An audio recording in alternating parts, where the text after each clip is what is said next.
வெற்றியாளர்கள் உணர்ச்சியை எப்படி கட்டுப்படுத்துகிறார்கள் என்பதை பற்றி இந்த பதிவில் பார்க்கலாம். உணர்ச்சியை கட்டுப்படுத்தும் 5 வினாடி ஆயுதம். வெற்றி பெறும் மனிதர்கள் தோல்வியை உணர்ந்து விடுவார்கள், ஆனால் அதில் சிக்கிக் கொள்ள மாட்டார்கள். உணர்ச்சிகளை நிர்வகிப்பதற்கும் தோல்வியிலிருந்து மீண்டு வருவதற்கும் தேவையான மிகச்சிறந்த அணுகுமுறையை இவை விளக்குகின்றன. தோல்வி என்பது ஒரு முடிவல்ல, அது ஒரு பாடம் என்பதை வெற்றியாளர்கள் நன்கு அறிவார்கள்.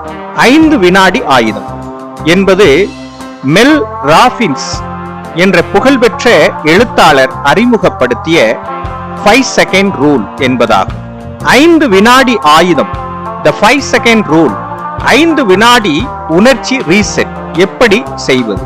மோசமான செய்தி வந்தாலும், விமர்சனம் எழுந்தாலும், நிராகரிப்பு நேர்ந்தாலும் உடனடியாக எதிர்வினையாற்றாதீர்கள். 5 வினாடிகள் அமைதி காத்திருங்கள். கண்களை மூடுங்கள். 5, 4, 3, 2, 1 என பின்னோக்கி எண்ணுங்கள். ஆழமாக மூச்சை உள்ளிழுங்கள். உள்ளே எழும் கோபம், துக்கம், விரக்தி என எதுவாக இருந்தாலும் அதை உணருங்கள். பிறகு மூச்சை வெளியேற்றும் போது அந்த உணர்ச்சியையும் வெளியேற்றுவதாக எண்ணிக்கொள்ளுங்கள். அதன் பிறகு உங்களை நீங்களே கேள்வி கேளுங்கள்.